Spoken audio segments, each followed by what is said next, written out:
2, 1. How you doing? I'm Michael Puddy. I'm the whiskey master here at Brick and Brew. I'm currently in Havertown, back in Havertown. Today I wanted to quickly talk to you about the importance of single malt scotches in the whiskey industry and here at Brick and Brew. I notice that the majority of our customers come in and they are immediately overwhelmed by the American whiskeys that we have. And I gotta say, we have a very impressive array. But it should never go without saying that Scotland and Ireland are the motherland of whiskeys. And I have painstakingly assembled what I think is a very, very nice selection of them for you to enjoy. Very quickly, I'd like to talk about a few of my favorites.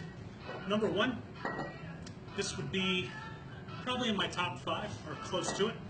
Balvenie 12-year. One of the things that many people associate with Scotch whiskey is that it's smoky, that it's too earthy or spicy. There are many, many styles and flavor profiles for Scotch. The majority of the smoky ones that turn some people's palates off come from a small little pocket. It's a small island of the country called the Isle of Islay. And apparently there's only 8 distilleries in operation there. So the majority, I think there's well over 100, if not close to it, functional distilleries in Scotland right now. The majority of them do not create those types of whiskeys. This is a prime example. Balvenie 12-year Doublewood comes from a small little micro region or a sub-region of the Highlands called Speyside. And Speyside is known for these beautiful, delicate, complex, malt-driven whiskeys that have nuances of dried fruits, or maybe a little bit of citrus, maybe a little bit of caramel or heather. And the way that they do that is through their double aging processes.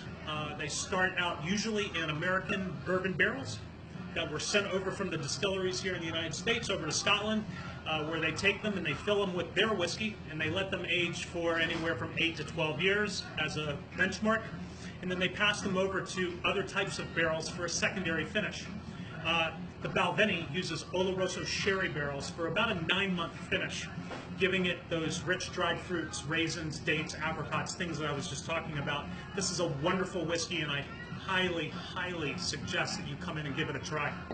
Secondly, another one of my personal favorites, Glenfarclas. Not just this whiskey, but the entire distillery. They make exceptional whiskeys, especially this one. This one, the Glenfarclas 105, it's called 105 because 105 is the British equivalent of 120 proof. So this is a cask strength whiskey. It's got some heat on it from the alcohol. But again, a lot of those fruits on top of malt and flowers and heather. This is phenomenal, fantastic stuff. Another great whiskey from the Glenmorangie distillery. This is called Quinta Reuben, another secondary finished whiskey. Not smoky, maybe just little hints of smokiness, but this is starts out in American bourbon barrels. It's very light and floral, and then it's finished in port barrels. So you get those Venice red wine, fortified red wine, rich dried fruit flavors on the back end, rounded out. Wonderful. And then finally, the Lagavulin 16. One of my mentors in this business, when I first started getting into whiskey and working in the industry, told me one time that he often considered the Lagavulin 16 to be the Rolls Royce of single malt scotches. Puddy, what was his name? His name was Evan Katnack. He passed away a couple of years ago. But anyway, he worked at many of the distilleries that I'm talking about right now. This one in particular encompasses all of those things that I was talking about: the smoke, the earthiness, the maritime flavors, the seawater.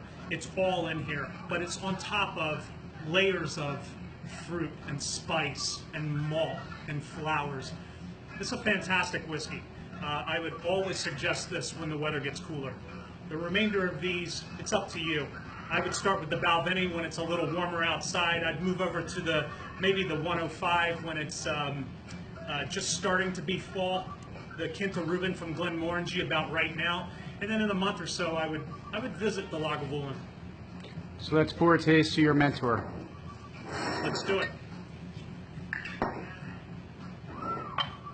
Lagavulin 16 year